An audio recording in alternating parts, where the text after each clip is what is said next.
Efectuada esa resolución, se le concede la palabra a la Fiscalía para que realice la formalización del imputado. Gracias, magistrado. La Fiscalía va a formalizar investigación respecto del imputado David Alderete Menacho en los siguientes términos. Con fecha 14 de octubre del año 2020, aproximadamente a las 17 horas, el imputado David Alderete Menacho, en el domicilio ubicado en calle Tocopilla, campamento transitorio Nueva Esperanza, sitio 4, casa 36, Calama, conociendo las relaciones que lo ligaban con la víctima, la mató mediante una agresión con arma blanca. Esto es, a la víctima, su conviviente de hace aproximadamente 14 años a la fecha, con quien además tenía dos hijos comunes de 6 y 13 años, doña Lucía Chicchi Leandro, boliviana, cuyo cadáver fue encontrado días después en un vertedero clandestino de basura ubicado en el sector de Limón Verde, comuna de Calama.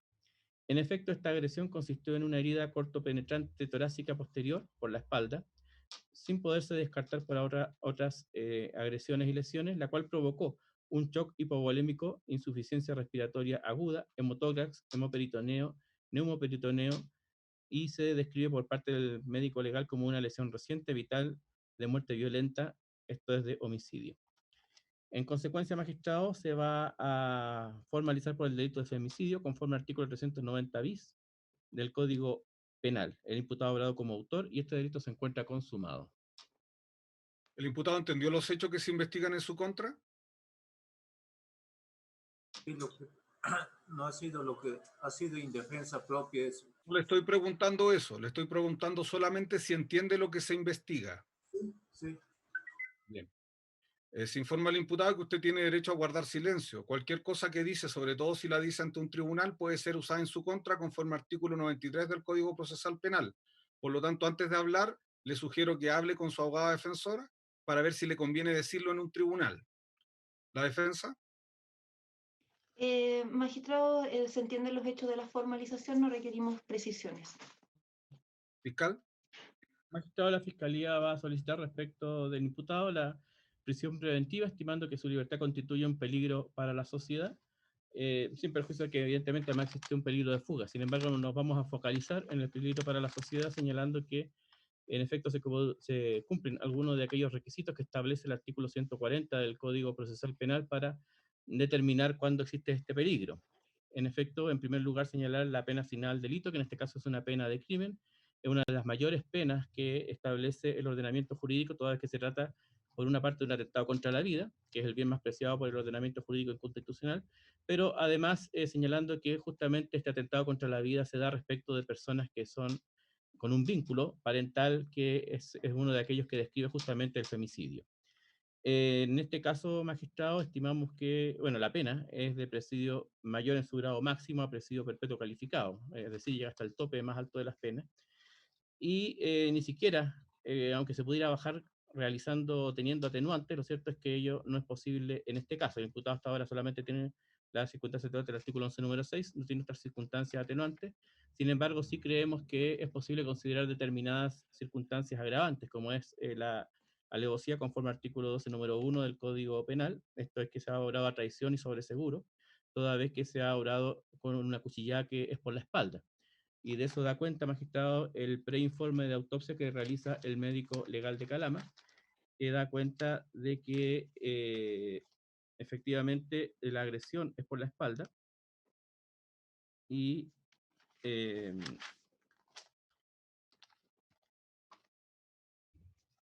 voy a dar lectura brevemente a esto.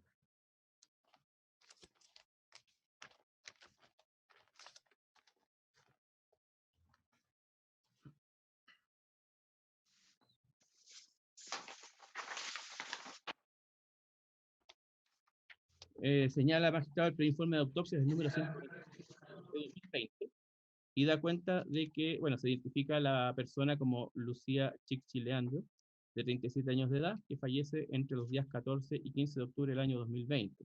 Señala que la causa de muerte es un shock hipovolémico, insuficiencia respiratoria aguda, hemotórax, hemoperitoneo, neumoperitoneo, producto de herida cortopenetrante en región torácica posterior, por herida de arma blanca, no descartando otras lesiones por arma blanca. El territorio lesionado en este caso es el tórax, como señala, y consiste en homicidio, femicidio, muerte violenta, son lesiones recientes, vitales y producto de un traumatismo con arma blanca, es lo que señala en el preinforme el doctor Héctor Navarro Cruz, que es el médico perito, médico legal forense del Servicio Médico Legal de Calama. De modo tal de que en este caso creemos que existe esta circunstancia agravante que además resulta que se obra no solamente porque se ataca por la espalda, se obra sobre seguro y a traición, sino que además porque se trata de una mujer. En este aspecto, magistrado, no podemos dejar de tener una perspectiva de género para poder apreciar este tipo de delitos.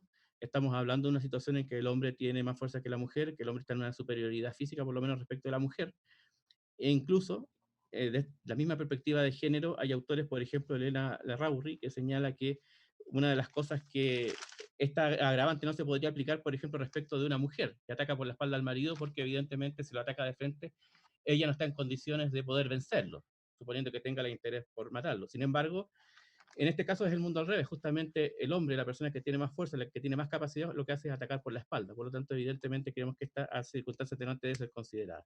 También creemos que se da la circunstancia agravante del artículo 12, número 6, esto es que abusa de su superioridad, de la superioridad de su sexo, de su fuerza, en términos que el ofendido no pueda defenderse o repeler la agresión.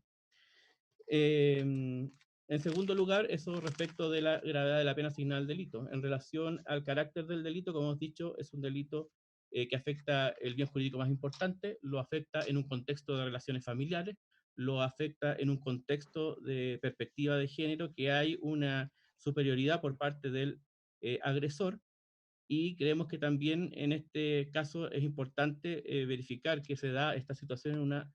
se da el ataque en una situación que estaba afectando la relación familiar, conforme se va a señalar. En efecto, una de las características de la perspectiva de género es que justamente se ataca a la mujer por el hecho de ser mujer, es decir, porque hay ciertas reglas o cierta forma de pensamiento social que permite aquello en determinadas circunstancias. Es así que en este caso se da la situación de que la mujer tiene un comportamiento que de alguna manera no responde al estereotipo que el imputado espera. ¿Y por qué digo esto, magistrado?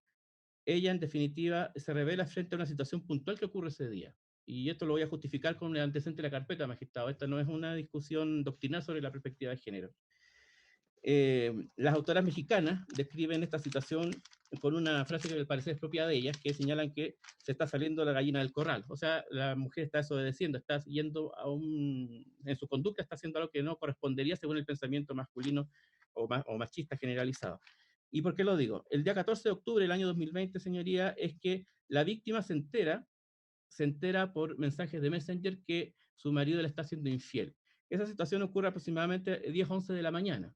Y se entera porque justamente la persona que sería la amante de su marido, que yo la voy a mencionar para todos los efectos de esta audiencia como el testigo alfa, que es un testigo en esta causa, se trata de comunicar con el imputado por esta vía y ocurre que es la víctima la que tiene acceso a esa conversación. Entonces, la víctima lo que hace es responder en términos claramente de una mujer ofendida a través de WhatsApp que están en la carpeta investigativa, y voy a dar una breve lectura de lo más importante. Cuando ella lee esto, la confronta por el mismo sistema de comunicación, pero después lo que hace, aproximadamente una hora después, llama al marido de la testigo alfa, que lo vamos a mencionar como testigo beta. Él era la pareja de alfa. Lo llama, le dice que necesita conversar con él. Este señor le dice que no puede conversar porque está trabajando. Sin embargo, es que si quiere que vaya al lugar de trabajo. Ella va al lugar de trabajo y en ese lugar ella confronta a esta persona, le dice que su mujer está molestando a su marido, que está teniendo relaciones con él, y este testigo le va a decir que ella no tiene que ver con ella, que hace más de un mes están separados y por lo tanto él no tiene ningún poder sobre esta persona. Luego de ese magistrado es que se producen otros hechos que voy a señalar que se dirige aparentemente durante la tarde, en las primeras horas de la tarde, la víctima se dirige a donde trabaja su pareja, que es el imputado, aparentemente lo confrontaría, y es ahí que se van a escuchar gritos en esa casa, aproximadamente estamos hablando ya a las 5 de la tarde, y se escuchan determinados gritos que también voy a dar cuenta de eso, y se habría producido en ese momento la situación de la agresión. En efecto, magistrado, procedo entonces en este sentido. El día 14 de octubre, como señaló, en horas de la mañana, es que la víctima se entera de una infidelidad. De esto se da cuenta a través de la testigo Alfa, quien señala que efectivamente ella tiene una relación de amante. Esta es una declaración que presta la testigo Alfa, tiene una relación de amante con el imputado David Alderete. Señala que hace aproximadamente un mes ella sabía que era casado, sabía que tenía hijos, sabía que su esposa o su pareja era Lucy.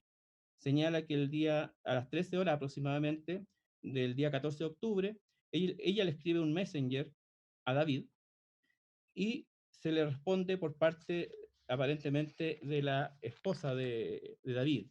Estos están en un set fotográfico que la propia testigo facilitó y señala que la esposa de David o la pareja de David le contesta: no vas a hablar con nadie, perra, ¿sabías que estoy embarazada? ¿No te gusta destruir la familia? ¿O qué? Sigue la misma persona hablando: desgraciada, te voy a matar, no me conoces, perra. Soy la señora de David, la señora y no la otra, contesta. Y así siguen con una serie de insultos en los cuales esta testigo, a través del diálogo, trata de decir que no tiene nada que ver con el marido. Sin embargo, la víctima del delito le señala que ella tiene conocimiento de lo que había pasado días antes y le manda otros mensajes anteriores de que darían cuenta de ello. Señala la testigo que efectivamente ella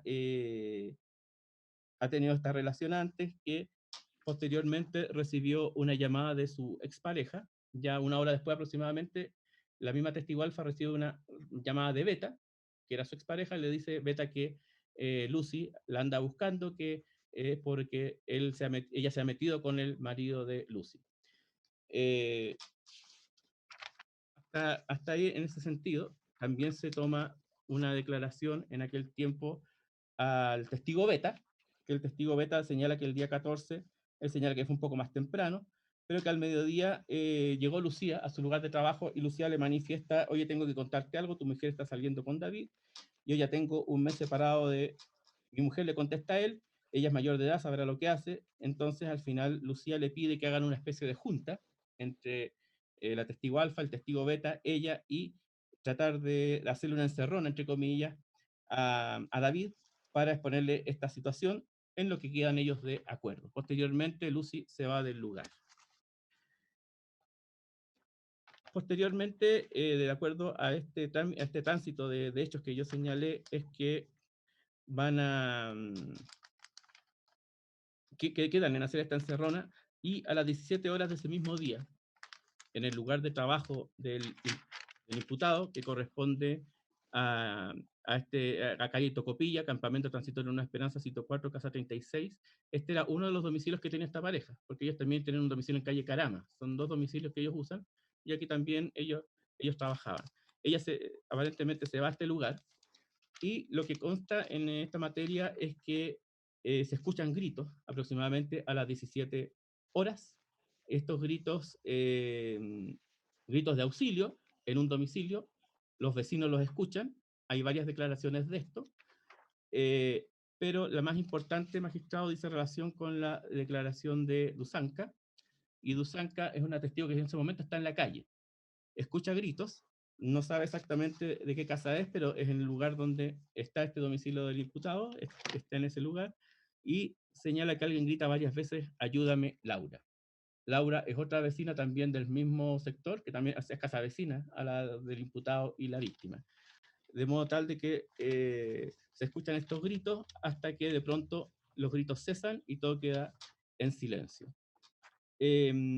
Respecto a esta situación que se describe que ocurre en horas de la tarde de ese mismo día 14, que es cuando se deja de ver a la víctima en todas partes, nadie más la ve desde ahí en adelante, también queda consignado a través del WhatsApp de la población de Barrio Esperanza, que efectivamente esta testigo de Usanca manda a ese WhatsApp, que es de varias personas: vecinos, ¿alguien sabe qué está pasando? Porque se escuchan unos gritos muy feos de una mujer que grita: Laura, ayúdame. O sea, Laura es la persona de la casa contigua a la víctima. Señala que es por acá, por Luis Alfaro, cerca de la casa 60, y las otras personas no dicen nada. Dusanca pide si alguien puede llamar a Carabineros. En consecuencia, magistrado, esos son antecedentes que, como digo, magistrado, creemos que aquí hay una situación en que la conducta del imputado de alguna forma está obedeciendo a un estereotipo de la obediencia o desobediencia que tiene la víctima al causarle este escándalo, entre comillas, por una situación que ella advierte. Creemos que a partir de lo mismo hay una situación de vulnerabilidad económica que es evidente, que ella manifiesta incluso señalando que está embarazada. Eso hasta ahora no nos consta, pero es lo que ella le señala a la otra mujer. Se trata de una mujer extranjera, la víctima, también el imputado extranjero, pero lo cierto es que evidentemente cuando hablamos de perspectiva de género, y justamente hablamos de la víctima, es la víctima extranjera la que no se siente protegida probablemente en Chile, frente a una situación de violencia intrafamiliar, una situación de ese tipo. Y en definitiva también vamos a encontrar aquí, ya como un hecho posterior, que el cadáver de la señora se encuentra en un basural, no se encuentra escondido, está totalmente expuesto, por lo que creemos que también eso tiene algo que ver con esta relación de dominación que de alguna forma se ejerce. Ahora bien, magistrado, hecho lo previo en cuanto a al peligro para la sociedad, que es, como he señalado, dos elementos de los que relata el artículo 140, esto es la gravedad de la pena asignada al delito, que es una pena de crimen, el carácter del delito, que lo he definido ahora, vamos un poco más a los antecedentes propiamente ya de la carpeta. En este sentido, magistrado, voy a señalar que como primera cuestión, el parte a través del cual es el parte número 11203, el parte 11203 es del 15 de octubre del año 2020 y a las 11 horas el imputado concurre a la primera comisaría de Calama, señalando que la víctima, Lucía Chichi Leandro, ha desaparecido el día anterior, el día 14, a las 10 de la mañana. Es un parte por presunta desgracia que da cuenta justamente de la desaparición de la víctima. En este parte va a generar órdenes de investigar por parte de la Policía de Carabineros y de la Policía de Investigaciones, y en este sentido se van a dar órdenes o sea, se van a pedir órdenes fundadas en la información que ellos dan.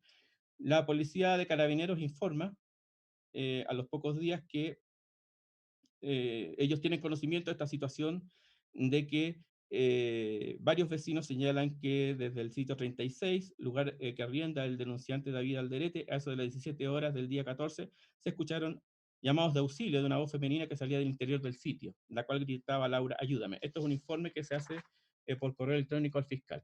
Señala que posteriormente a ello se concurrió a ese domicilio, y se ubica el imputado en el domicilio de Carama, que era la otra casa que ellos tenían, y efectivamente le señala el imputado que su mujer habría desaparecido el día 14 de octubre del año 2020, que le habría comentado al hijo de 13 años, le habría comentado que ella iba a ir al banco y que salió del domicilio a las 10 horas aproximadamente. Sin embargo, no se habría llevado la cédula de identidad ni los documentos, cuestión que ya resultó extraña para los funcionarios y supuestamente iba a ir al banco, solamente se habría llevado el teléfono. Es así que dejó a los hijos en el lugar, o sea, supuestamente se va de la casa, pero deja a los hijos ahí. Respecto a estos dos hijos magistrados, no voy a mencionar nombres, pero están los certificados de registro civil, que ambos son hijos de la pareja. Están señalados así por los certificados de nacimiento. Es así que ese mismo día también los funcionarios se van a entrevistar con la testigo Alfa, quien le va a manifestar ya desde esa oportunidad que se mantenía un contacto estrecho con Lucía, que la conocía, y sin embargo en ese momento dice que no tenía conocimiento ni había recibido llamados de la víctima. También Carabineros ya el día 19 de octubre tiene conocimiento de esta conversación que la víctima tiene con el testigo Beta, con el hombre que es la expareja de Alfa, y conforme a esos antecedentes es que empieza ya de alguna manera a no resultar tan coherente la denuncia que hace el imputado a través del parte por la presunta desgracia. Primero porque dice que la persona simplemente se va, deja a los hijos abandonados, entre comillas, pero también porque dice que no se lleva la billetera y el teléfono. Sin embargo, en la entrevista que tiene con Carabineros, el testigo Beta dice que ella sí tenía la billetera y tenía la billetera de sus documentos, que él puede verla, que la tiene en la mano cuando conversa con ella. Eso dice el testigo Beta. Entonces ya se genera algunas contradicciones que empiezan a resultar tal vez un poco sospechosas. Es así que en virtud de lo anterior es que Carabinero le pide al fiscal que se pueda solicitar una escucha telefónica, cuestión que en ese momento todavía no se hace, se va a hacer al día siguiente, por razones que voy a explicar después.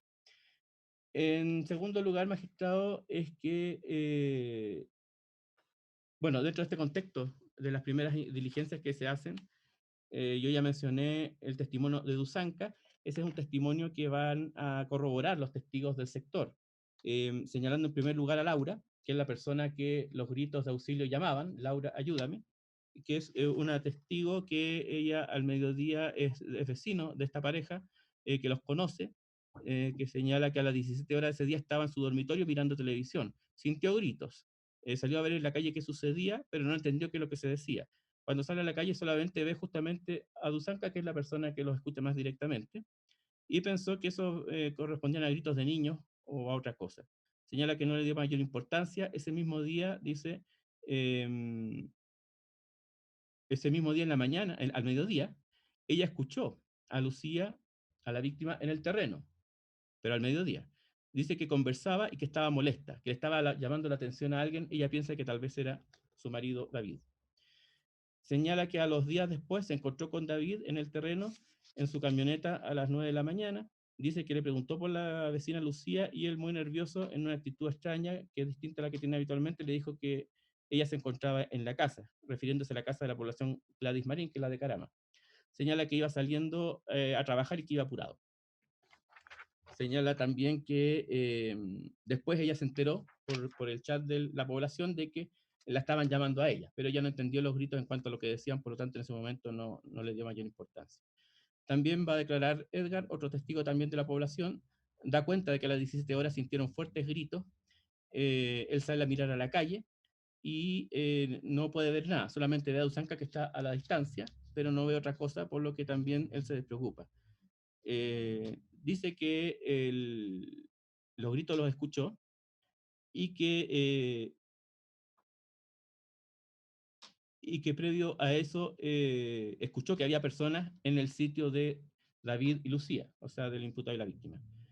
Al día siguiente dice que vio a David llegar al barrio, lo saludó con normalidad, incluso lo invitó a tomar. Señala que nunca le dijo que su esposa había estado desaparecida en los días posteriores, ni tampoco en ese momento. Por eso después le causó extrañeza que se avisara la desaparición de la persona. Ruth es como una dirigente del lugar. Ella señala que el día 14, mientras estaba en el sitio cercano al barrio, recibió un llamado de Dusanca que le dice que alguien está pidiendo ayuda y está gritando Lucía, que la ayude.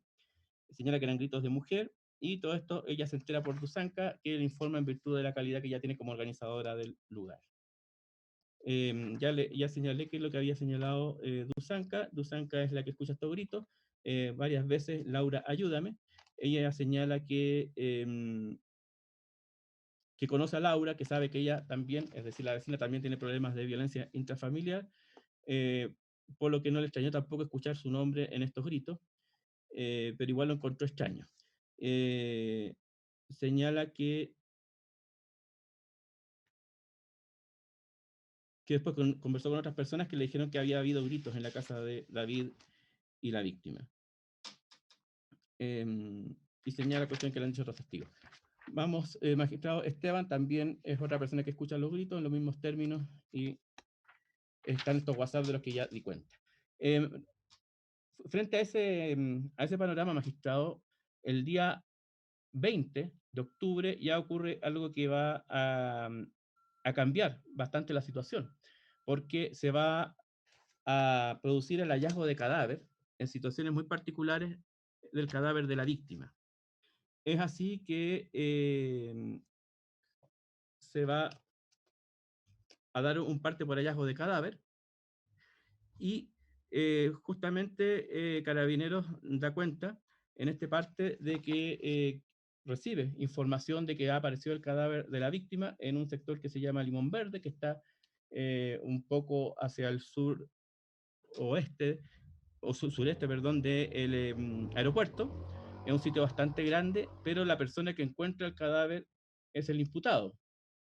Y evidentemente esto va a generar ya la sospecha respecto a su persona.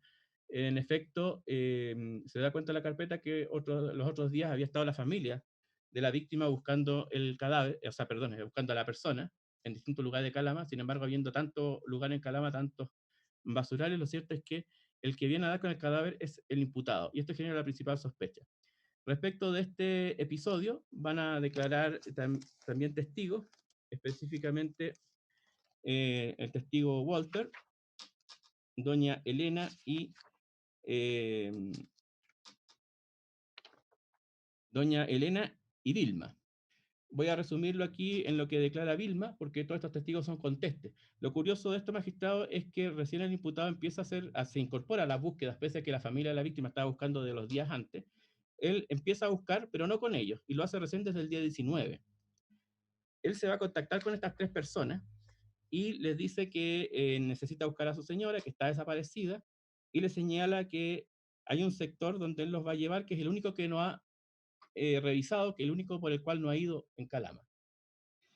Es así que los traslada a la parte posterior del aeropuerto, camino un poco a Sierra Gorda, los traslada por lo menos 1,5 kilómetros o más hacia adentro. Llegan a un lugar determinado que nadie puede establecer muy exactamente cuál es, y él les dice a las personas que habría olor a animal muerto y que puede ser que haya algo por ahí. Las personas se bajan, lo ayudan a buscar, pero nadie encuentra absolutamente nada. Algunos testigos incluso dicen que tampoco sintieron ningún olor en el lugar. El día 20, magistrado, es que estas mismas personas acompañan nuevamente al imputado. El imputado va a la casa de ellos, le pide, o sea, ya habían quedado de acuerdo el día anterior que iban a volver a buscar, y ahora el imputado, utilizando la camioneta de Vilma, que es la que puede andar por esos lugares, los traslada nuevamente al mismo camino anterior, pero se desvía esta vez un poco hacia atrás del aeropuerto, se desvía por lo menos 1 kilómetro, hacen una búsqueda, no encuentran, nuevamente sigue manejando el imputado, y de pronto él llega a un lugar en el cual dice que ahí está su señora.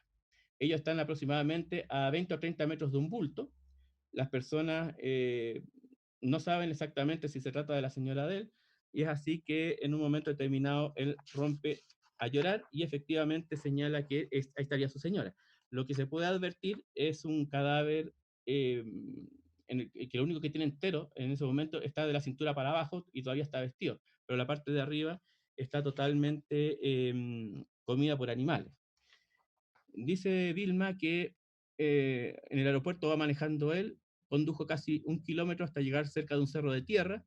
David conducía en un momento y manifiesta a viva voz, entre comillas, ella no es Lucía, no es la Lucía, por lo cual detiene la camioneta, empieza a llamar aparentemente a la PDI y después le pide a otra persona de los que están ahí que llame, a uno de los 3 acompañantes que tiene.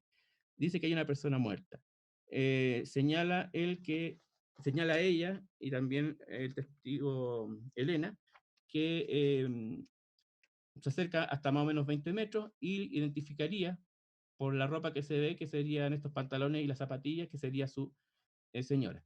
En consecuencia, magistrado, creemos que este elemento es fundamental, porque lo cierto es que en toda la inmensidad del desierto, en que los parientes no logran encontrar, buscando en muchos más lugares donde buscó el imputado, también voy a dar cuenta de eso después, por supuesto, de manera breve, pero lo cierto es que él en 2 días lleva personas, el primer día les insinúa que hay olor ahí a cadáver, pero nadie de ellos ve nada, y al día siguiente ya es él mismo el que encuentra el cadáver, lo ve y lo reconoce aproximadamente a 20 metros, lo que evidentemente, magistrado, es una situación ya demasiado sospechosa.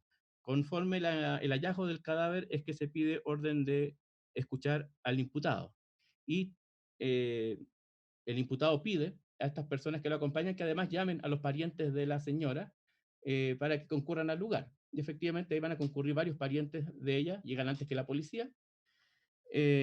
Y cuando la policía llega, lo que hace es trasladar a todas las personas a la CIP de Calama con el objeto de empezar a tomar declaraciones. Se establece que venga el abocar a verificar el cadáver y otras circunstancias que pueden analizar. Y se va a iniciar esta toma de declaraciones de las personas que estaban, que son estas 3. Está también el imputado y están también los parientes de la víctima. Es así que en virtud de estas escuchas telefónicas que se decretan a las 16:56, es el correo del juez de turno que da la orden de escucha telefónica, es que se va a tratar de hacer las gestiones para técnicas para poder escuchar lo antes posible, cuestión que en todo caso no es nada fácil. Y es así que se va a obtener lo siguiente. Aproximadamente a las 19:59 horas es que va a entrar una llamada, o sea, es que se va a producir una llamada que, no quedó grabada en el teléfono clon, no quedó grabada por un problema técnico, pero que sí la escucha el funcionario encargado, que es el teniente Pineda de la sección de investigación policial de Carabineros. En esa llamada, de acuerdo a lo que señala el funcionario, lo que se escucha es que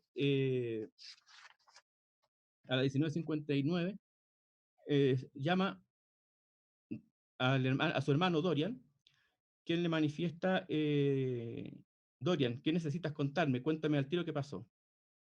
Respondiéndole entre llantos David, yo lo hice Dorian, yo maté a Lucy. Respondiéndole de esta forma exaltada, Dorian, ¿quisiste qué, David? Y le contesta el imputado, Lucy tenía un cuchillo, solo traté de defenderme. Rompiendo en llanto Dorian y después no sé, la llamada se corta. Dorian en ese momento estaba iniciando su declaración en la CIP. De hecho, su declaración tiene, como no se da porque se produce esta conversación por teléfono, no se da la declaración al final se toma a las 20:30 aproximadamente. Sin embargo, Dorian, al tener esta conversación, vuelve donde los funcionarios de la CIP y le señala que su hermano le ha dicho que ha matado a Lucy. Eso le señala y evidentemente ahí se le toma esta declaración al hermano del imputado, la cual señala que el día 14 de octubre, bueno, dice que son hermanos, que él sabe que su hermano es casado, o sea, que es el conviviente de Lucía Chichi Leonardo, que tienen hijos, y que el día 14, aproximadamente a las 23 horas, su hermano David le dijo, oye, la Lucy no llega, dejó a los niños sin comida. Él le dijo que se calmara, que seguramente iba a llegar, le pregunta qué hora salió, y le dice que dijo que iba al banco y que volvía, pero después no volvió. Señala que él también hizo búsquedas junto con la familia de la víctima para efectos de buscar a la víctima en distintos lugares de Calama.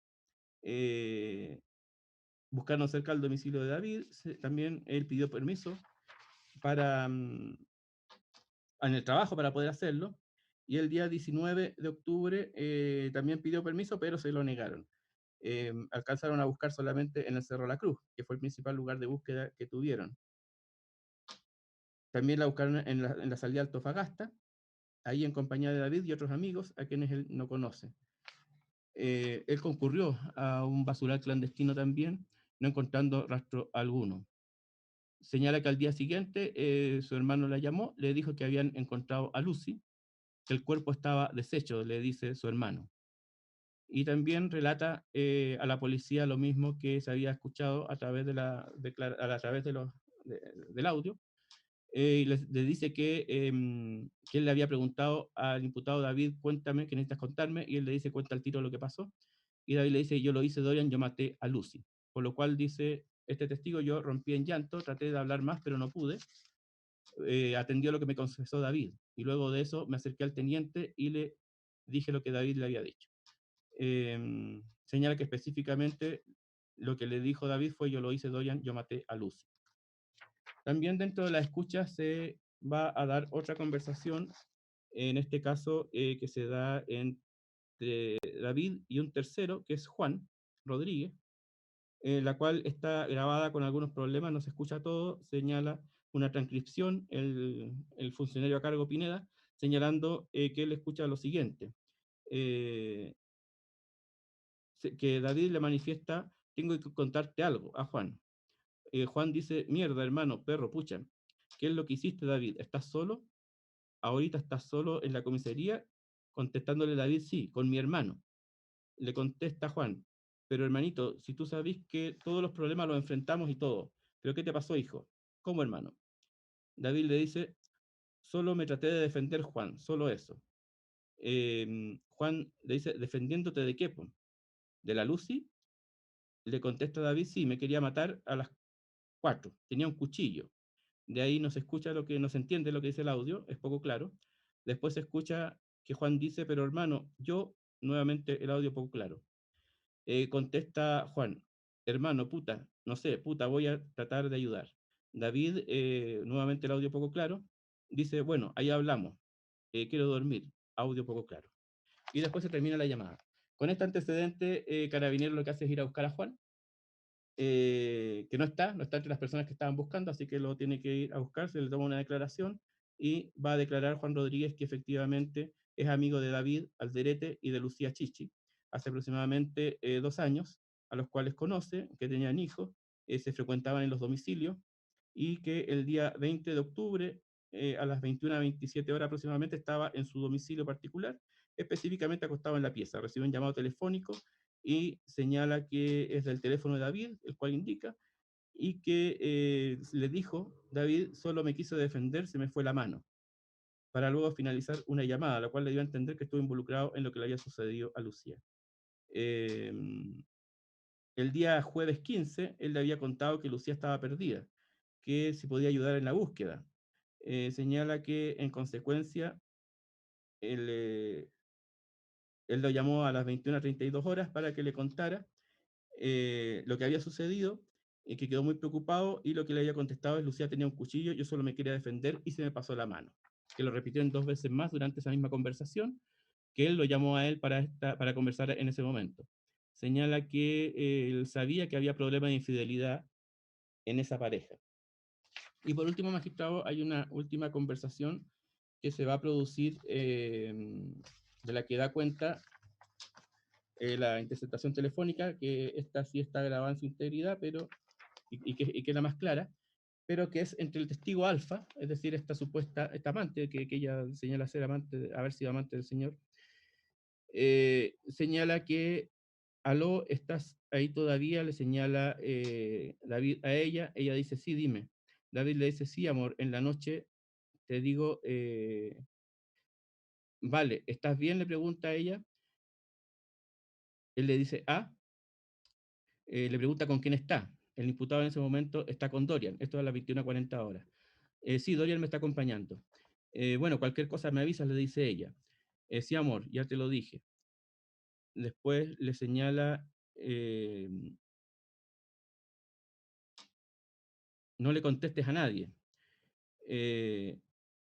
Ya le dijiste a todos, le dice, no, no saben nada.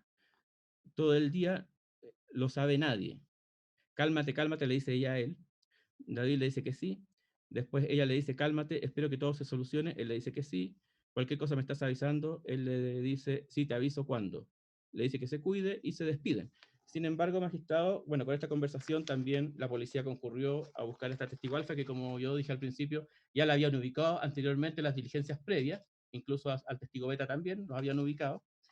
Y proceden a tomarle declaración también a esta testigo alfa, que le va a manifestar, bueno, ella hace su declaración, señala el episodio este que no había señalado al principio respecto de los insultos que le hace por Messenger la víctima el día 14, cuando ella llama cuando ella trata de comunicarse con el imputado. Señala que son amantes hace un mes, que sabe que tiene una pareja que se llama Lucy y el imputado, que tienen hijos comunes. Él le había dicho que su señora Lucía estaba desaparecida, se lo había informado. Y también señala que en la tarde de ese día, David lo habría llamado, le había mandado mensajes por WhatsApp señalándose que había encontrado a Lucy sin vida. Ella le había contestado, no puede ser, ¿cómo así? Y él le dice que se va a comunicar después. Señala que, bueno, ella se dice que ella le dijo, el que nada debe, nada teme, pues tiene que estar tranquilo. Y esa conversación después se acaba. Después ella da cuenta, así, de la conversación telefónica. Eh,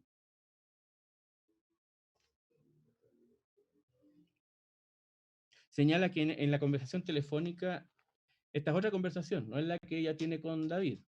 Señala que una vez que ella le corta el teléfono a David, ella lo vuelve a llamar, pero no sabemos por qué, pero ella vuelve a llamar, pero llama al teléfono del hermano de David, que estaba con él, según lo que le había dicho en la conversación previa, que fue la que quedó grabada, al hermano Dorian. Ella llama al teléfono de Dorian y le señala ahí lo siguiente. Señala que él habla ahí con David, le pide a Dorian que le pase a David, que está con él, y le dice, le pregunto qué había pasado, y me dice textualmente, encontraron sin vida a Lucy. Claro, le encontraron sin vida a Lucy, eso se lo dice el hermano, y el hermano le dice, te paso a David. Le pasa a David y le dice a David lo siguiente, textualmente según ella, Lucy está sin vida, fui yo. Sorprendida, respondiéndole, ¿cómo así? Él le dice, fue en defensa propia. Escuchando llorar a David en ese momento, yo quedé en shock, diciéndole, te llamo más rato. Señala que esta conversación fue aproximadamente a las 21:43 horas.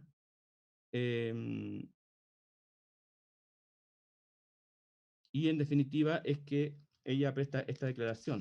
Ella dice, en su declaración se le pregunta qué es lo que le dice específicamente la persona, señala que cuando ella llama a Dorian, David le confiesa diciéndole textualmente, yo fui en defensa propia, a lo que entendí que lo había matado.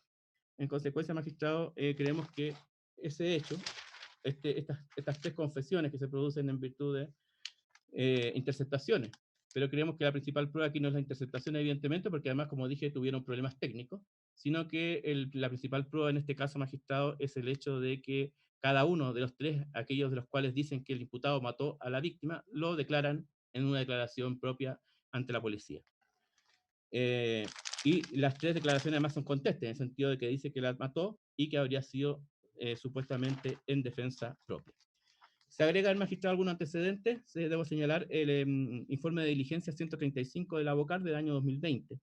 Señala que les corresponde efectuar sitio del suceso en varios lugares. El sitio número 1 es un sitio de suceso abierto que corresponde a la vía pública, en un sector periférico de la ciudad de Calama, que es un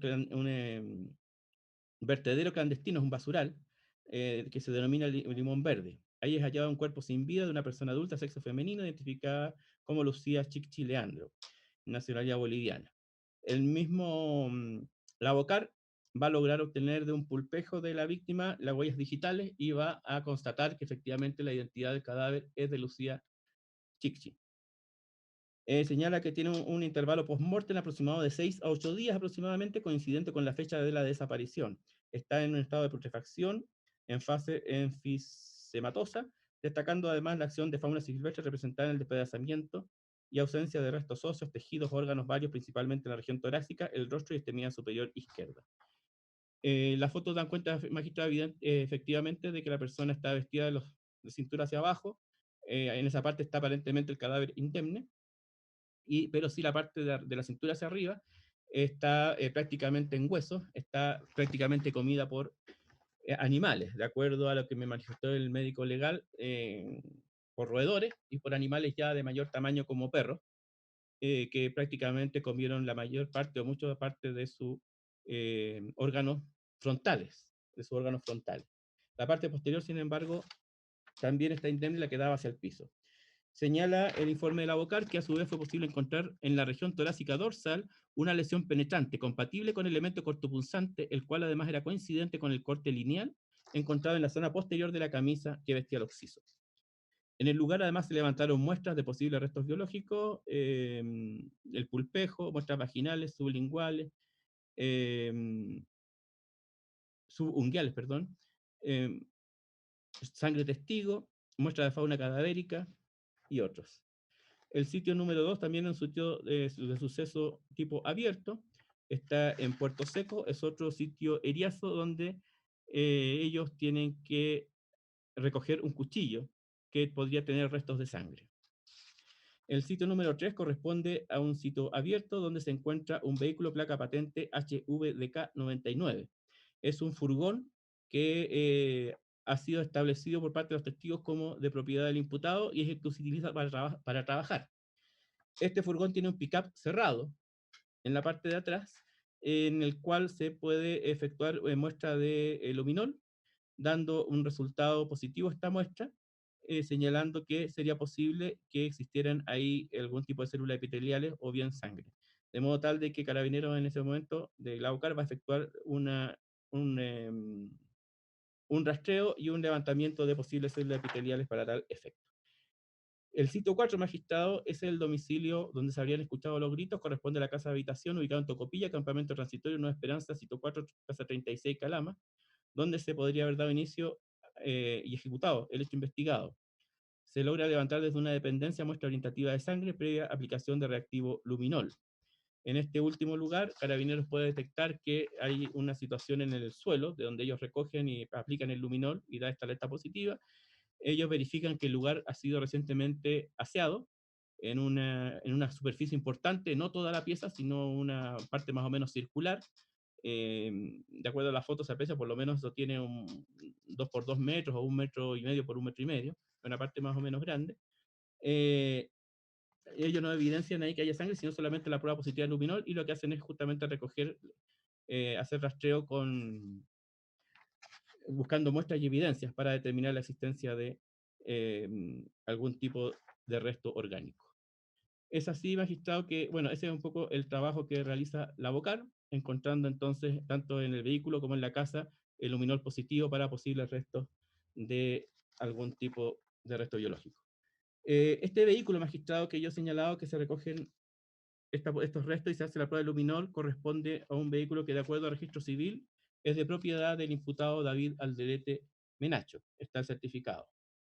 Respecto de la autopsia, ya la leí, también señalé que estaba el certificado de nacimiento de cada uno de los hijos, y, y también señalé, magistrado, entonces, lo correspondiente en relación a la posible participación del imputado. También, magistrado, voy a hacer ahora un poco más brevemente alguna mención a la búsqueda que se realiza por parte de los parientes de el imputado. En este caso son hermanos y cuñados de la víctima, que su hermana Elizabeth, el marido de ella, que es Alex Ramos, son personas que viven en otra ciudad, pero atendido que no han sabido nada de su hermana, con la que se comunican habitualmente, es que se puede establecer de que ellos concurren a Calama, le preguntan a David, David les da respuestas evasivas respecto de la persona, señala que no sabe, que ella simplemente se fue,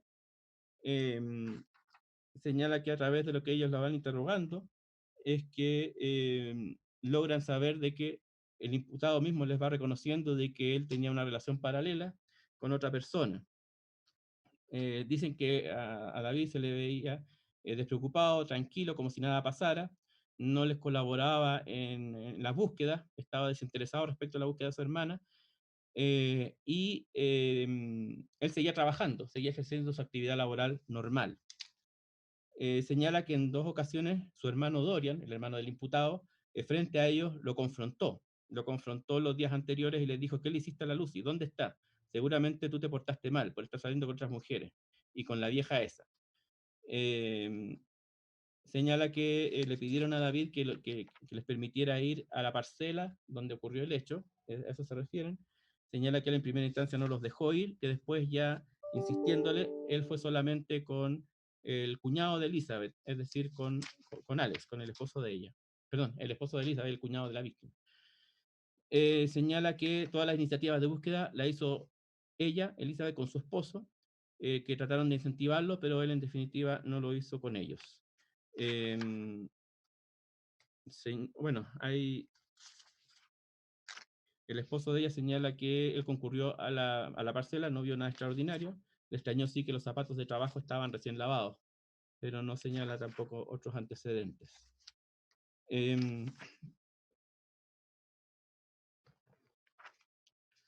También, magistrado, Alex es, no, perdón, Alex es el esposo de Elizabeth. Froilán también señala que otro testigo que habló con David, que supo que estaba desaparecida su señora. El Froilán es el hermano menor de Lucía Chichi, de la víctima. También él colaboró con las búsquedas. Sabía que estaban enojados por un problema de infidelidad. También él conoció el episodio a través del imputado, el episodio de que Lucía había sorprendido a David a través de unos mensajes de Messenger, que le había sido infiel. Señala que había hablado con David le dijo que el día 14 de octubre, aproximadamente a las 22 horas, ella había salido del domicilio, él había llegado de la pega, su hermana ya no estaba. Él le preguntó si estaba enojado y él le contestó que no tanto. Señala que se le veía tranquilo, que seguía trabajando, que no demostraba interés por la búsqueda de mi hermana. Señala que cuando lo llamaban demoraba en contestar. Y también, en definitiva, es un poco lo mismo de la familia. También señala que incluso él fue a una reunión en Puerto Seco que tenía que ver con la asignación de unos terrenos.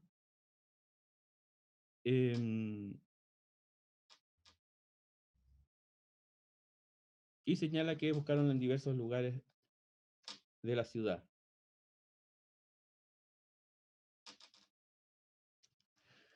Dice que él el día 20, testigo, perdón, magistrado. Bueno, después vienen los testigos ya que propiamente encontraron el cadáver.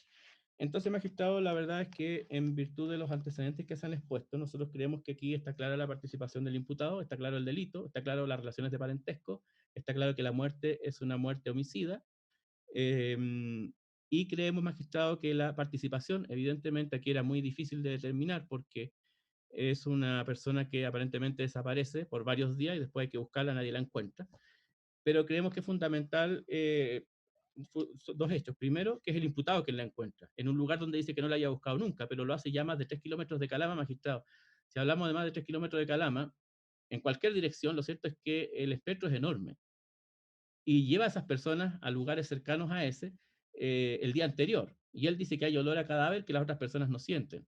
Entonces, magistrado, lo cierto es que aparentemente da la sensación de que él estaba esperando que alguien más lo encontrara y no él, pero el segundo día ya derechamente él lo encuentra y dentro de este amplio espectro de posibilidades de encontrarlo en los alrededores de Calama, él sabe dónde ir, él lleva para allá y él en definitiva encuentra a la persona, él encuentra este cadáver.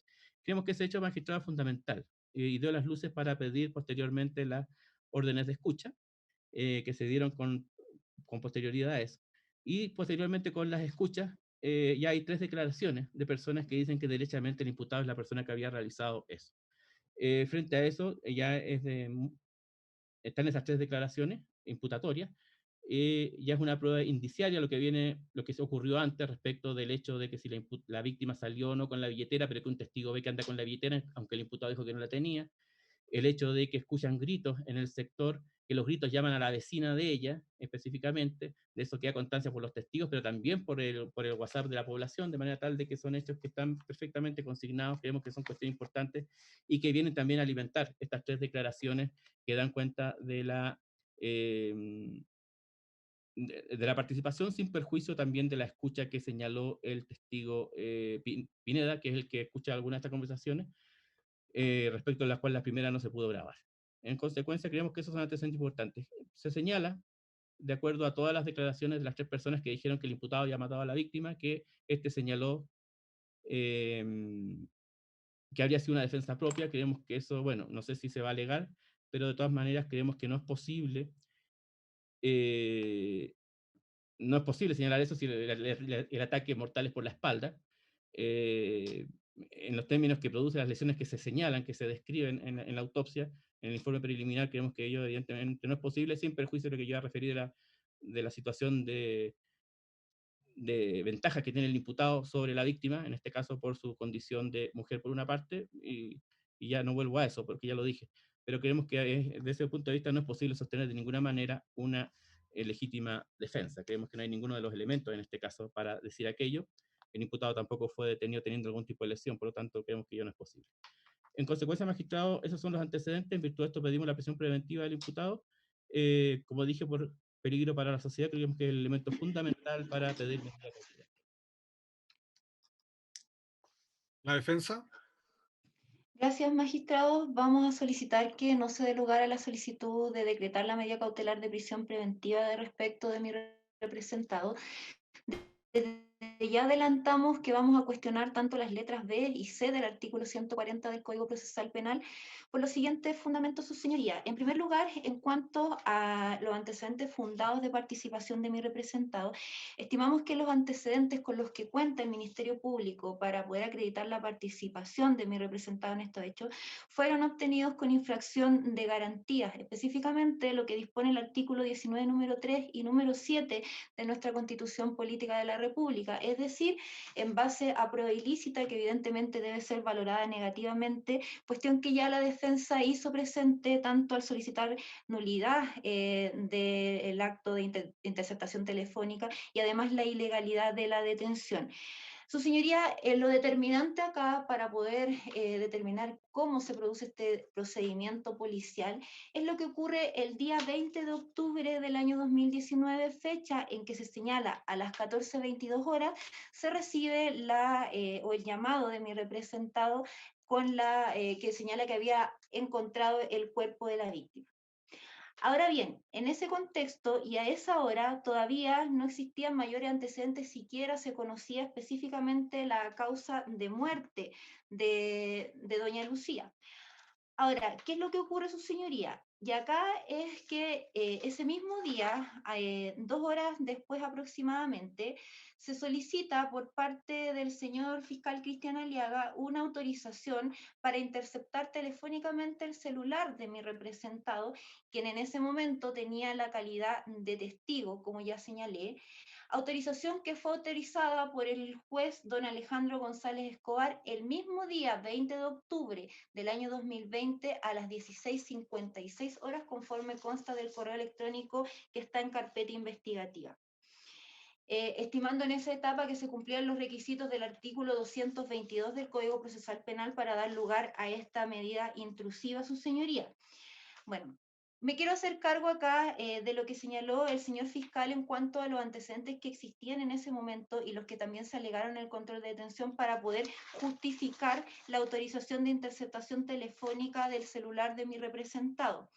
Se ha señalado que en ese momento los indicios que existían o los antecedentes para solicitar la autorización era que en definitiva era mi representado quien habría encontrado el cuerpo de la víctima. Lo que señala el Ministerio Público se ratifica con las declaraciones de los testigos que participaron en la búsqueda. Específicamente se hizo referencia a la declaración de doña Vilma Puma. Su señoría, esta testigo declara el día 20 de octubre a las 18:15 horas, es decir, cuando se autoriza la interceptación telefónica, aún no se contaba con el testimonio de esta testigo. Además, o por lo menos de manera oficial, se señala que otro de los antecedentes que justificaban al fiscal para pedir esta interceptación telefónica es que mi representado o que la víctima habría señalado que se encontraba sin documentos y que la denuncia por presunta desgracia indicaba que había salido al banco, lo que llamaba la atención porque una persona que sale al banco evidentemente debía aportar sus documentos. Y esto se señala que se confirma con la declaración del testigo beta, es decir, la expareja de la amante que se señala tendría mi representado, y que él confirma que habría visto a la víctima con su documentación. Su señoría, el testigo beta, consta su declaración, es incluso del día posterior, del día 21 de octubre del año 2020 a las 00:30 horas, es decir, al día posterior en que ya se había autorizado la interceptación telefónica. Se señala también que en ese momento los antecedentes que se arribaron para despachar dicha orden de detención era también un WhatsApp que constaba en este grupo de vecinos donde se señala que se había escuchado a una mujer pidiendo gritos y se indica aquí a la testigo Duchanza Soto quien habría aclarado esta situación. Su señoría, esta testigo también declara el día 20 de octubre a las 19:50 horas, es decir, horas después en que su señoría autoriza la interceptación telefónica conforme a lo que dispone el artículo 222. Es decir, se autorizó una medida intrusiva, vulneratoria de los derechos de mi representado, sin cumplir con los requisitos que exige dicha norma, ya que incluso a esa hora en que se despacha la autorización de interceptación telefónica, siquiera se contaba con el informe de preautopsia que pudiera indicar cuál era la causa de muerte de la víctima para determinar si existía o no participación atribuible o no a terceras personas, considerando que tal como ha dado cuenta el Ministerio Público, el cuerpo se encontraba en un avanzado estado de descomposición, incluso mordido por animales, roedores o perros.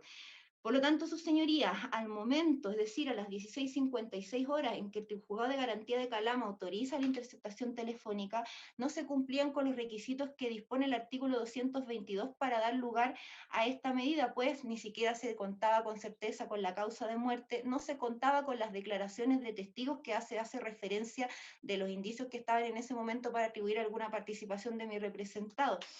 En virtud de eso, su señoría, y de esta interceptación telefónica, y estando en ese momento mi representado supuestamente con la calidad de testigo, lo que incluso difiere la defensa, pues si ya estando en dependencias policiales y ya se habían autorizado diligencias para poder determinar algún tipo de participación, lo cierto es que estima la defensa que ya no tenía la calidad de testigo mi representado. Sin perjuicio de ello, después comienzan la serie de declaraciones a las que alude el señor fiscal. Y en esa circunstancia, es decir, estando mi representado en esa calidad de testigo, aún se indica voluntariamente en los antecedentes policiales en la CIP de Calama, es cuando comienzan estas llamadas telefónicas que en definitiva producen que se despache la orden de aprehensión respecto de mi representado. Por lo tanto, su señoría, evidentemente acá existe una vulneración de derechos de mi representado, toda vez que, como ya señalé, se decreta una medida intrusiva sin cumplir con los requisitos legales. Se vulnera además no solo su derecho a guardar silencio, sino que su derecho a no autoincriminarse, porque en ese momento mi representado no tenía conocimiento que tenía la calidad de imputado, que se estaban realizando diligencia investigativa en su contra y que tenía derecho a guardar silencio, a contar con un defensor penal público, lo que evidentemente infringe normas de la Declaración Universal de Derechos Humanos, el artículo 11.1 y 14.3 del Pacto de Derecho Civil y Político, en concordancia con lo que también dispone nuestro propio Código Procesal Penal en los artículos 91, 93, 193, 194, 195 y 196 del Código Procesal Penal. Por ello, su señoría, estima la defensa que la prueba que tiene el Ministerio Público para poder acreditar participación en orden a mi representado carece de fundamentos legales y por ello, su señoría, en etapas de valoración o de tribunal de adjudicación, la misma debería valorarse negativamente y, en definitiva, por tener el carácter de ilícito. Recordemos, su señoría, que en Chile el fundamento de la exclusión de pruebas es primordialmente ético y se vincula estrechamente con la legitimidad de la acción estatal. En este sentido, el ejercicio democrático del ius puniendi estatal en un Estado de Derecho exige que se respeten los derechos fundamentales que emanan de la dignidad humana. Por eso, no es justo el castigo a cualquier precio. Estas son palabras del profesor Hernández Basualto, su señoría, y que se coteja con varios fallos también de la Corte Suprema a los que ya haré alusión. Ahora, su señoría, tampoco estimamos que en esta etapa se pudiera alegar conforme a la forma en que se lleva a cabo el procedimiento, que la existencia de alguna teoría de atenuación o regla de exclusión, porque en ese momento el único antecedente con el que contaba el Ministerio Público para efecto de todo el procedimiento que se sustenta el día de hoy era precisamente la declaración de mi representado. Por ello, su señoría, estimando que la prueba obtenida para acreditar la participación de mi defendido en estos hechos tiene un origen espurio, debe ser valorada negativamente, es que cuestionamos la letra B del artículo 140. Ahora, en cuanto a la letra C, su señoría, debemos tener presente lo que ya ha esbozado el Ministerio Público en orden al contexto en que se producen o se habrían producido estos hechos, si es que se determinara o se valorara esta prueba. Lo cierto, su señoría, que tal como da cuenta el fiscal, existen 3 interceptaciones telefónicas donde mi representado se autoincrimina y en ellas él da cuenta de la existencia de una acción defensiva. Recordemos, su señoría, que es la propia víctima de estos hechos, quien al descubrir la infidelidad de la cual había estado siendo supuestamente víctima y que David tenía a otra pareja, es ella quien reacciona de manera ofuscada e incluso envía mensajes amenazando de muerte a la que se señalaba como amante de mi representada, le dice: desgraciada, te voy a matar. En ese contexto, además, doña Lucía busca cita a la pareja de la testigo Alfa y le indica y le pide que se junten los cuatro, que no le diga a David y que quiere increparlos a ambos. Por lo tanto, sus señorías, conforme a lo que dispone el artículo 10, número 4, en relación con el artículo 10, número 1 del Código Penal, estimamos que al menos en esta etapa procesal es posible esbozar la concurrencia de una atenuante incompleta de legítima defensa, considerando que constan sus señorías en carpeta investigativa tanto las declaraciones que ya ha adelantado el Ministerio Público, pero en lo pertinente y en lo que sirve esta defensa, declara el señor testigo don Juan Rodríguez, que lo hace el día 21 de octubre a las 1:25 de la mañana, y señala que, voy a leer su señoría lo pertinente para efectos de las alegaciones de la defensa, que lo llama mi representado y le dice sollozando: solo me quise defender, se me fue la mano, para luego finalizar la llamada, lo cual me dio a entender que estuvo involucrado en lo que le había sucedido a Lucía, ya que David el día jueves 15 de octubre a las 10:30 horas me contó que Lucía estaba perdida y si lo podía ayudar a participar en su búsqueda, procediendo a prestarle cooperación en mi vehículo particular y concurriendo al sector de las cascadas. Consecuentemente, esperé unos instantes y a las 21:32 horas lo llamé para que me contara qué es lo que había sucedido, ya que me quedé muy preocupado, el cual me contestó y me contó que Lucía tenía un cuchillo y yo solo me quería defender y se me pasó en la mano, lo que me repitió en más de una ocasión. Es decir, su señoría, en ese momento en que mi representado no tenía conocimiento de que se estaban escuchando sus conversaciones telefónicas, le indica a este testigo, don Juan Rodríguez, que el hecho se habría producido en defensa. Lo mismo hace y se cuenta con la declaración de la testigo que el fiscal ha denominado Alfa, quien es indicada por los testigos como supuesta amante de mi defendido. Y en lo pertinente, sus señorías, dentro de las interceptaciones telefónicas y la declaración que realiza esta testigo también en dependencias de la CIP el día 21 de octubre a las 00:25 horas, señala que me responde el WhatsApp y me escribe: me detuvieron, no sé qué hacer, respondiéndole, pues que el que nada debe, nada teme, tiene que estar tranquilo, dejemos todo en manos de Dios.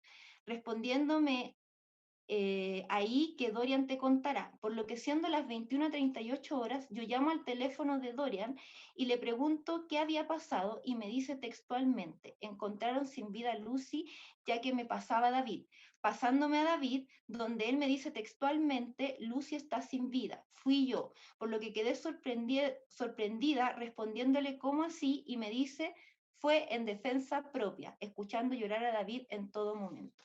Se le pregunta específicamente por el funcionario que le toma la declaración a esta testigo Alfa, qué le señaló David o por qué le señaló que le dio muerte a Lucy.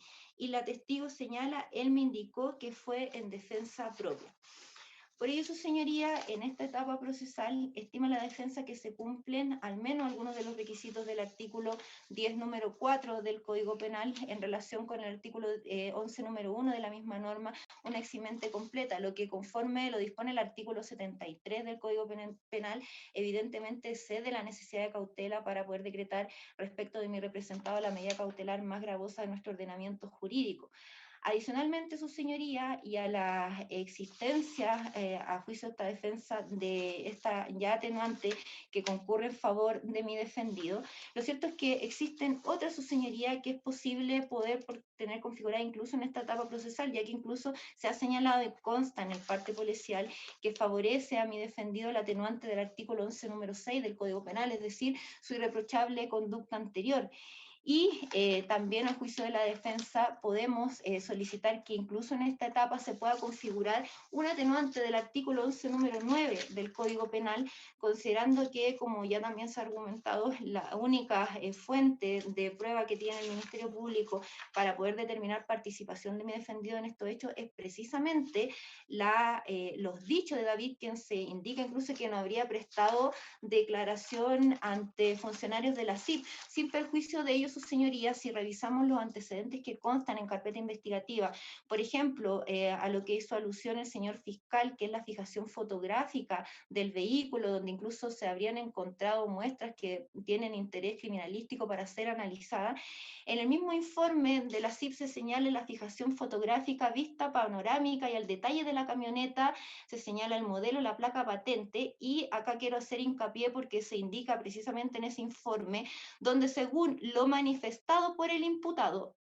dicha camioneta fue utilizada para transportar el cuerpo sin vida de la víctima en el sector de la carrocería cerrada, encontrando el vehículo estacionado en la intersección de calle Coquimbo, esquina calle Uruguay, frente a la numeración de calle Coquimbo. Es decir, el imputado presta colaboración para esclarecer los hechos, señalando cuál es el vehículo, el lugar donde se encuentra y dónde supuestamente habría trasladado el cuerpo, lo que se encuentra ya ratificado con las tomas de muestra que ha señalado el Ministerio Público que se encuentran en análisis. Adicionalmente a esto, el mismo parte da cuenta y lo señala así: conforme a lo expuesto de forma voluntaria por el imputado, quien en pleno conocimiento de sus derechos que le asisten en la calidad de detenido, se dio con la ubicación del arma tipo cuchillo utilizado por este al momento de los hechos, en donde fijado, rotulado y embalado por personal de la Bocar de Antofagasta, posteriormente será periciado y remitido a la Fiscalía Local de Calama. Es decir, también por la colaboración de mi representado se logra encontrar cuál habría sido el arma homicida, la que también se encuentra en etapa de análisis y que incluso consta un acta de entrega de información voluntaria del imputado firmada por mi representado el 20 de octubre a las 23:25 horas, donde da cuenta de, y lo leo textual, información entregada al personal de la sección de investigación policial de Carabineros con la finalidad de ubicar el arma para cometer el ilícito, el cual se comunicó con personal especializado de la Bocar de Antofagasta, quienes proceden a levantar el arma en comento con la colaboración de mi representado, antecedentes que constan en carpeta investigativa, su señoría. Además de incluso a juicio de esta defensa esbozar ya o al menos tener por configurada también un atenuante del artículo 11 número 8 del Código Penal, su señoría. Mi representado es de nacionalidad boliviana, sabemos y es de conocimiento del tribunal que existen por lo menos más de 85 pasos no habilitados para poder llegar a dicho país. Lo cierto es que el imputado estuvo en el lugar, incluso consta que su detención se produce en propias dependencias de la CIP de Calama en calle Vargas. Por lo tanto, su señoría, al menos en esta etapa procesal y además haciendo y reiterando los cuestionamientos de la defensa en orden a la vulneración de derechos y la forma en que se produce este procedimiento, y además considerando que existen varias atenuantes que pueden esbozarse en esta etapa en favor de mi representado, su señoría, evidentemente cede la necesidad de cautela para decretar la medida cautelar más gravosa de nuestro ordenamiento jurídico, por lo que solicitamos no se dé lugar a la petición del Ministerio Público y se pueda discutir alguna medida cautelar del artículo 155 del Código Procesal Penal. Bien, en medio de lo señalado por los intervinientes, el tribunal va a emitir su resolución. Visto y considerando que en la especie se reúnen los requisitos establecidos en el artículo 140, letra A, B y C del Código Procesal Penal, por los delitos por los cuales ha formalizado el Ministerio Público, en atención a los siguientes fundamentos de hecho y derecho. En primer lugar, y en relación a la letra A del artículo 140 del Código Procesal Penal, esto es la justificación de la existencia del hecho punible. Esta es una norma que no ha sido cuestionada por parte de la defensa, ello en atención a que el tribunal entiende que existen antecedentes suficientes, incluso de naturaleza médica o científica, que dan cuenta de la existencia del hecho punible por el cual ha formalizado el Ministerio Público.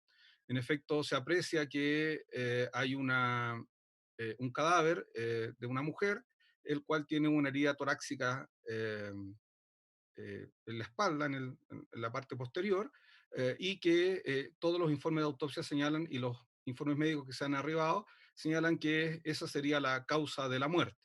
Y en consecuencia es un arma de tipo homicida.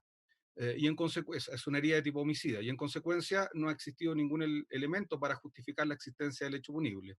En relación a la calificación jurídica, evidentemente ya se desprende de la relación que existiría entre el imputado y la víctima, y en consecuencia, evidentemente, hay elementos suficientes para justificar la letra A del artículo 140 del Código Procesal Penal por el delito por el cual ha formalizado la Fiscalía.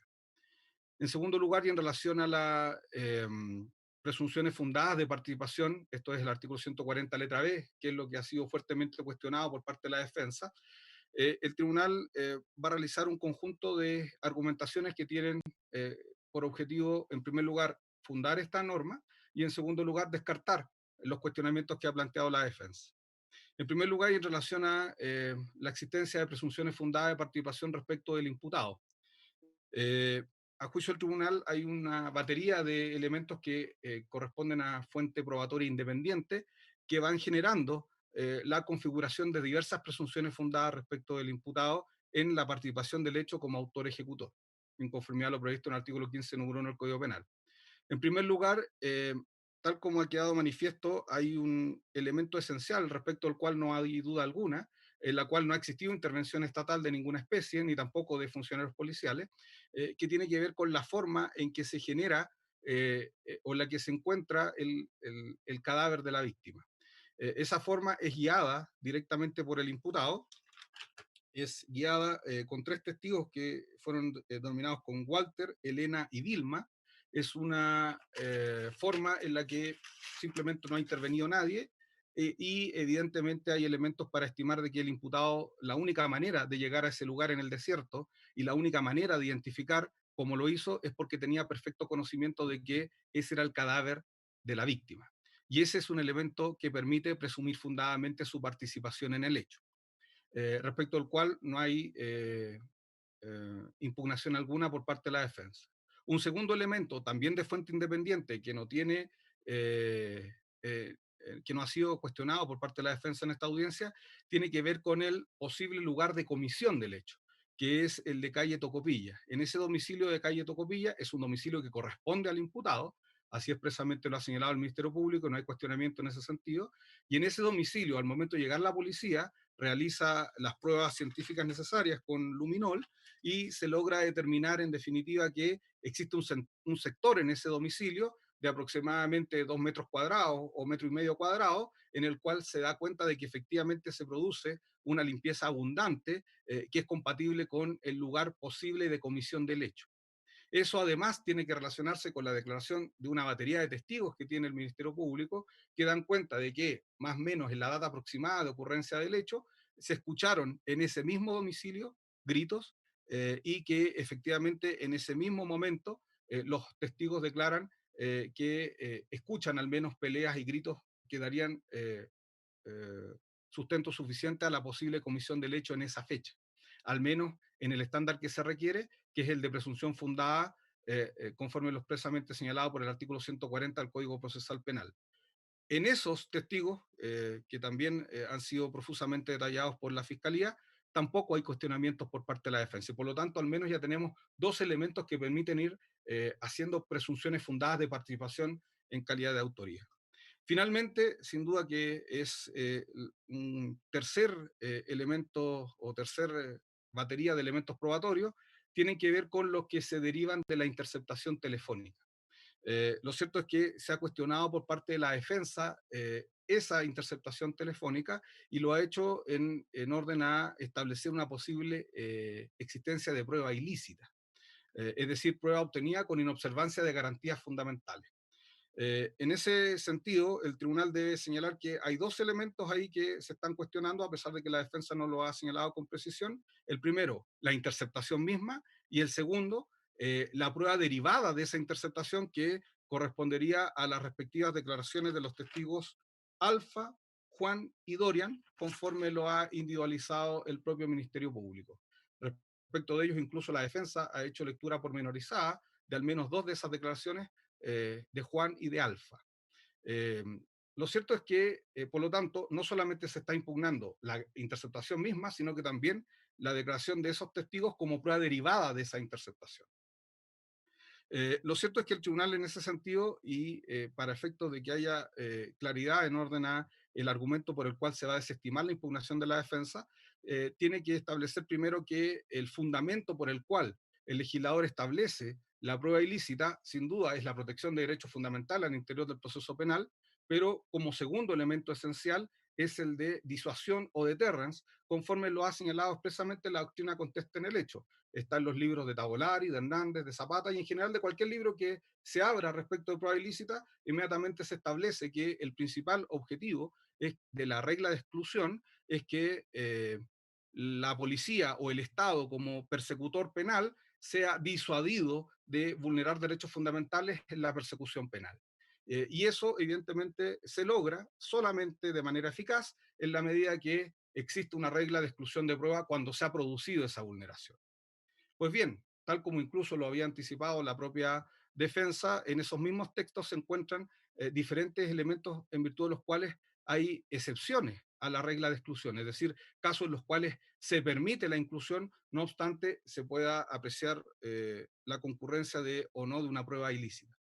Eh, Antes de aquello, el tribunal tiene que radicar el argumento de la defensa en el siguiente sentido. La defensa no está cuestionando el accionar de los funcionarios policiales, porque en definitiva los funcionarios policiales realizan esa interceptación y todas las interceptaciones se realizan después de la autorización judicial. La autorización fue concedida a las 16:56 horas y todas las conversaciones telefónicas que pudieron ser interceptadas, porque algunas no pudieron, por la premura del tiempo, son posteriores a esa hora. Por lo tanto, lo que está planteando la defensa es un cuestionamiento a la autorización judicial otorgada por un tribunal de la República. Y en ese sentido, entonces, primero, no se niega que exista la autorización, sino que esa autorización no cumple los requisitos mínimos por algunas razones que la propia defensa señala. En esa autorización lo que hace, o el objetivo esencial de tanto el legislador, incluso el constituyente, de establecer en el mismo 19 número 5 algunas modalidades en las cuales sí se permite la interceptación de comunicaciones privadas, es lo que la doctrina de derechos fundamentales, fundamentalmente realizada por el profesor Robert Alexis, se conoce como el juicio de la ponderación. Es decir, los tribunales al momento de recibir estas comunicaciones por parte de la policía, lo que tiene que hacer es una ponderación de derechos fundamentales, en este caso el derecho a la mantención de toda forma de comunicación privada frente a otros derechos fundamentales como los que se habían vulnerado respecto de la víctima o una eficaz y legítima persecución penal. Y en ese sentido, entonces, en ese juicio de ponderación, con los antecedentes que se tiene a la vista, el tribunal efectivamente puede arribar a una solución en la cual autorice la vulneración de derechos fundamentales. Entonces, lo que está cuestionando la defensa, al parecer, es que el tribunal, al momento de tomar esa decisión, lo tomó o con antecedentes errados o con antecedentes falsos, o derechamente algo pasa en el tribunal que otorga una autorización sin la concurrencia de esos antecedentes. ¿Por qué? Porque lo que plantea la defensa básicamente es que esa autorización judicial se da con antecedentes que posteriormente fueron recabados con posterioridad a la autorización misma. Menciona la declaración de Vilma, la declaración de Beta, la declaración de Dusanca y la fijación de la causa de la muerte. Señala que todos esos elementos fueron ingresados a la carpeta y constan, según los registros, en una data posterior a la autorización. Y por lo tanto la autorización habría sido dada sin esos antecedentes, no obstante que pareciera ser invocados por esos antecedentes. En ese sentido, entonces, el tribunal efectivamente, y tal como se está planteando en esta audiencia, pareciera que esta más bien es una alegación propia de audiencia de preparación de juicio oral que tenga por objeto la exclusión de pruebas. Se persigue la valoración negativa de estos medios de prueba mediante esta invocación de esta inconsistencia, pero evidentemente que en esta etapa de la investigación, en sede de control, lo cierto es que a pocos días de la detención del imputado, no hay elementos suficientes para determinar efectivamente cuáles fueron los antecedentes que tomó en consideración el tribunal y si esos antecedentes satisfacen o no el juicio de ponderación.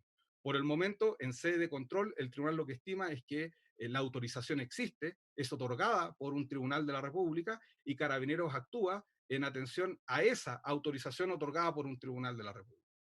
Y en ese sentido, entonces, se retoma la teoría de la prueba ilícita y de las excepciones, de tal modo entonces que, aunque se estime, porque por el momento no hay forma de establecerlo, sino que deberá ser materia de investigación, aunque se estime que esa interceptación telefónica puede haber tenido algún vicio en la ponderación por parte del tribunal, cuestión que no hay antecedentes por ahora para establecer tal circunstancia, lo cierto es que los funcionarios carabineros actúan con una orden en su poder e interceptan con una orden en su poder. Y por lo tanto, eso es precisamente lo que la doctrina denomina como una excepción a la prueba ilícita que corresponde a la buena fe del agente.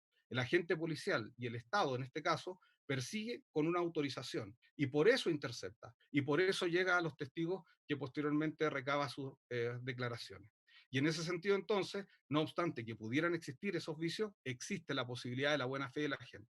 En ese sentido, en consecuencia, no se puede establecer que el actual policial se haya encaminado a una vulneración de derechos fundamentales, sino que el actual policial recibe la autorización y con la autorización realiza la interpretación, la interceptación respectiva.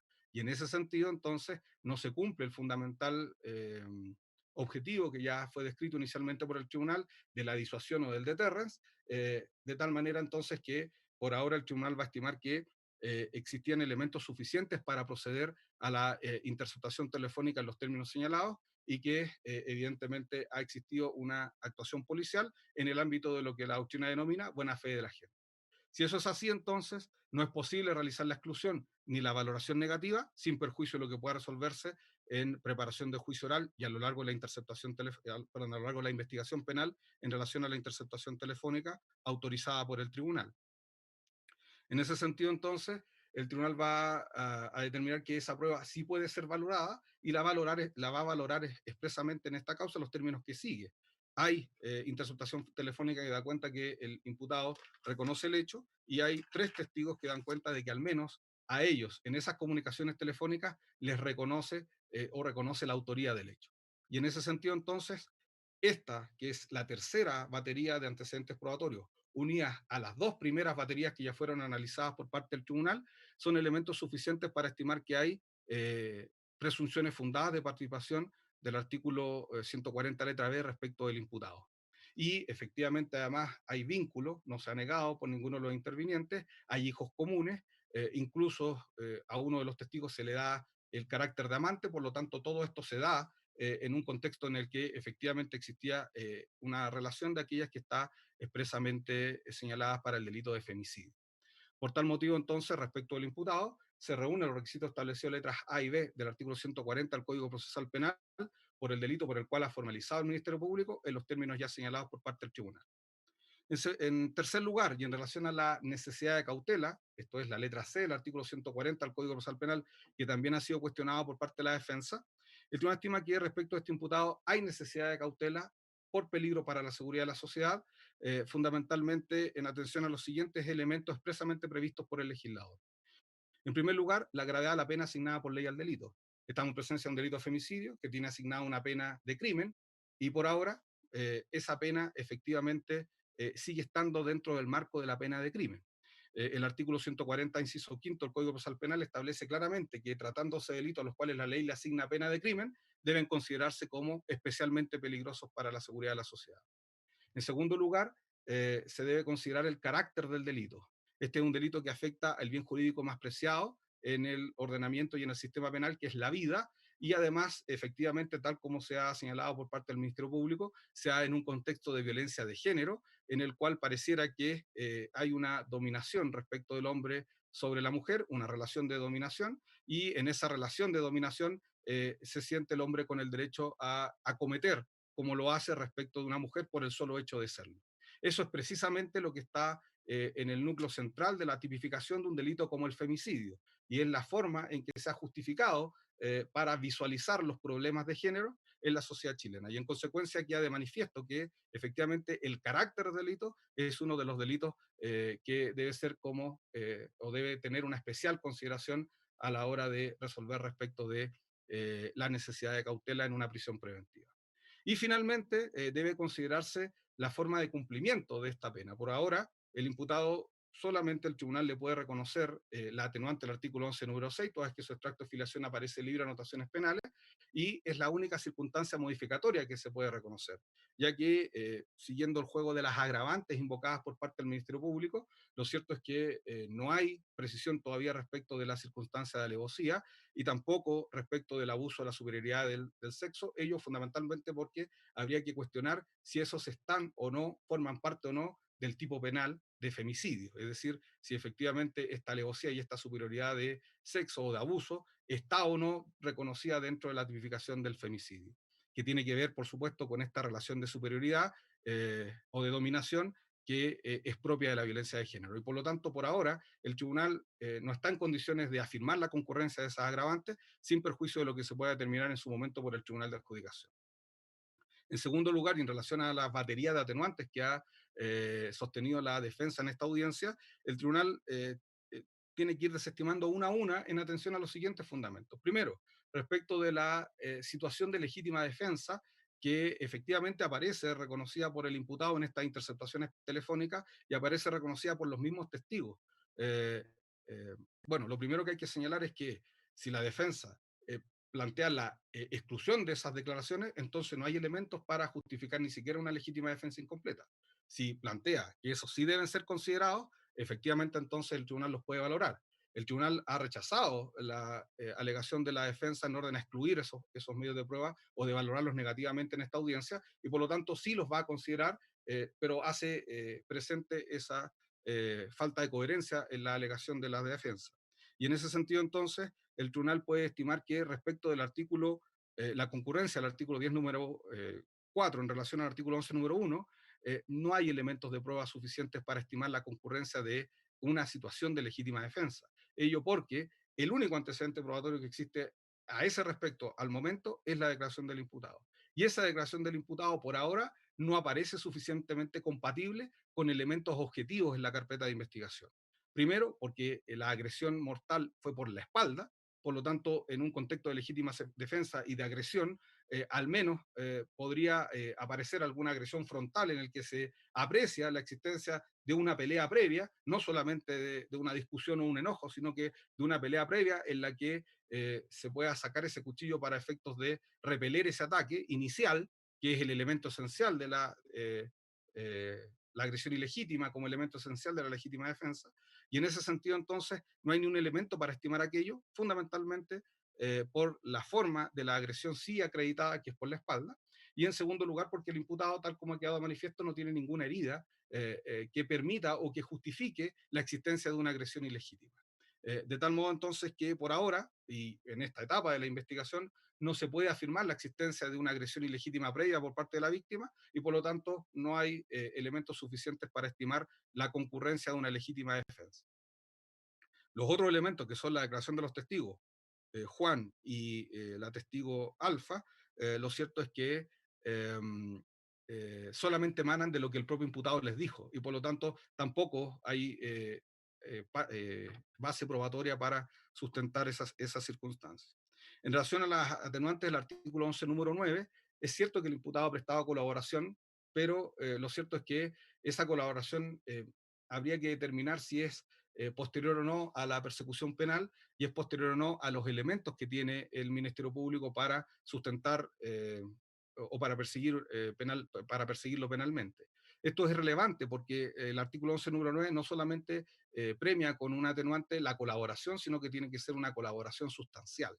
Y por lo tanto, el tribunal, si bien ahora en estos momentos no está en condiciones de negar que el imputado haya colaborado, no está en condiciones tampoco para afirmar que esa colaboración sea sustancial para el esclarecimiento de los hechos. Y esa sustancialidad, a juicio del tribunal, quedará reservada para el tribunal de adjudicación al momento de dictar la sentencia.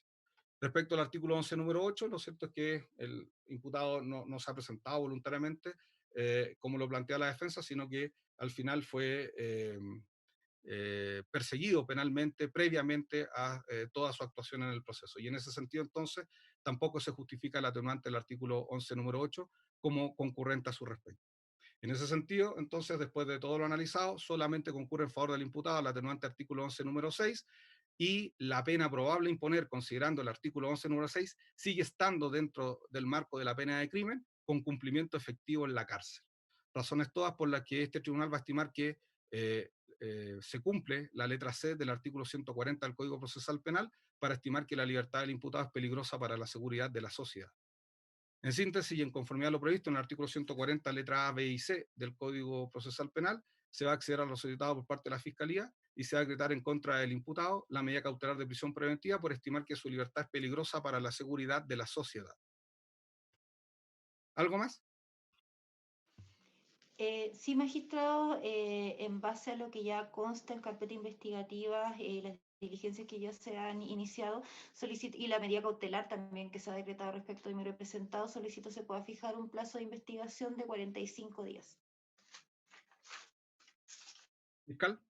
La Fiscalía va a pedir un plazo de investigación superior porque estima que aquí, bueno, es claro que esta es una investigación compleja, no solamente por la pena, sino por las circunstancias del delito. Hay que recordar que en este caso no estamos en un delito flagrante, magistrado. Esto se inicia por una actividad que resulta por lo menos 4 o 5 días después, una actividad investigativa, por lo menos 4 o 5 días después de la, del hecho mismo. Y efectivamente esto se inicia como una presunta desgracia. Y probablemente de ahí viene esta situación de entender de que determinados testigos no habían hecho ninguna gestión, o no habían dicho nada antes de que el tribunal diera las órdenes. Probablemente viene de ahí. Pero lo cierto, magistrado, es que son cuestiones que evidentemente hay que aclarar, hay que verificar qué es lo que se hizo durante la investigación por presunta desgracia y que al final determinó llegar a una investigación por femicidio. También están pendientes los informes de la ABOCAR respecto de un cuchillo, respecto de un vehículo, respecto de lo que había en el suelo de una casa. Son, son peritajes que son biológicos, químicos, son largos de hacer, son de varios meses, el tribunal así ya lo sabe, también lo conoce. Es necesario hacer, evidentemente, otras declaraciones, completar toda la gestión policial durante todos estos días, de manera tal de que vamos a tener un plazo que no sea inferior a 6 meses. Bien, método señalado por los intervinientes, el tribunal resuelve que hay un conjunto de diligencias probatorias de análisis que tienen que ver con pericias biológicas y que tienen un retraso en su confección y que es conocido no solamente en época normal, sino que también en pandemia, de tal modo entonces que esa pericia tiene un tiempo de realización, tiene un tiempo de demora, y a ello debe sumarse también el conjunto de situaciones que ha planteado la propia defensa que deben ser investigadas por principio de objetividad a lo largo de la persecución penal. Entre otras cosas, se ha cuestionado duramente la autorización judicial realizada por un tribunal respecto de una interceptación telefónica, y eso evidentemente debe ser fruto de una investigación seria para ver si efectivamente se puede o no impugnar de la forma en que se ha planteado por la defensa en esta audiencia. Y en ese sentido, entonces, el tribunal va a estimar que un plazo de 4 meses es inicial, es suficiente para revisar si efectivamente se pueden llevar a cabo esas diligencias en ese plazo. Razón por la que, considerando, entre otras cosas, la medida cautelar del imputado, se va a fijar un plazo judicial de cierre de investigación de 4 meses a contar de la fecha de esta audiencia. ¿Algo más? Magistrado, Sí, magistrado. En la audiencia de control de detención ya se había solicitado, se había autorizado, pero las reitero conforme al delito por el cual fue formalizado el contexto en que se producen los hechos y conforme a lo que dispone el artículo 150, inciso cuarto del Código Procesal Penal, solicito se puedan decretar medidas de seguridad respecto de mi representado para efectos de resguardar tanto su integridad física como psíquica en el interior del CDP Calama. Fiscal, tiene que activar el micrófono. no tengo objeción respecto de ello, magistrado, pero yo tenía que hacer 2 solicitudes también, si gusta las hago al tiro en este momento, si no me da la palabra después. Sí, hágala de inmediato. Primera, magistrado, vamos a pedir al tribunal que autorice obtener de parte del imputado una muestra de ADN para los efectos propios de este tipo de delito, ya que se ha entregado aquí un cuchillo, que él mismo señala la defensa que lo ha entregado. Bueno, evidentemente, tratándose particularmente del cuchillo, lo que interesa es verificar si es que podría haber cédulas epiteliales de él o sangre de él. Los carabineros lo describen como un cuchillo con una mancha, que podría ser sangre. También creemos que, bueno, el sitio de suceso podría tener también algo de sangre de él si es que efectivamente hubo una legítima defensa. Creemos que son cuestiones importantes. Vamos a pedir esa autorización para poder obtener la muestra de ADN en relación al imputado por un hisopado bucal, que es la forma como se hace. Y en segundo lugar, la Fiscalía también va a pedir una copia del audio de la audiencia para que se remita el correo electrónico personal de este fiscal.